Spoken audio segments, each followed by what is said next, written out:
तपाईहरुले विगतलाई इन्कार गर्दै गर्दा जब यो नीलो झण्डा मुनिको बसेर चितवनमा तपाई विगत खराब भन्नुहुन्छ, कृपया एकैपटक 35 वर्षमा केही पनि भएन भनेर नभनिदिनु होला। कृपया पञ्चायतका 30 वर्षका संघर्षका कथाहरूलाई अन्डरमाइन पनि नगरिदिनु होला। तपाई जुन ठाउँमा उभिनु भएको छ नि, त्यही मुनि करिब 50 जना मानिसहरूको लास गाडिएको छ।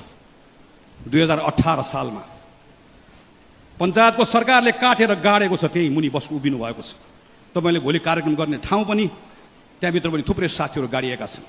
ती सबैले कांग्रेसको 4 तारे झण्डा उठाएका थिए, जय नेपाल भनेका थिए, तर आफ्नो लागि होइन, आफ्नो परिवारका लागि होइन।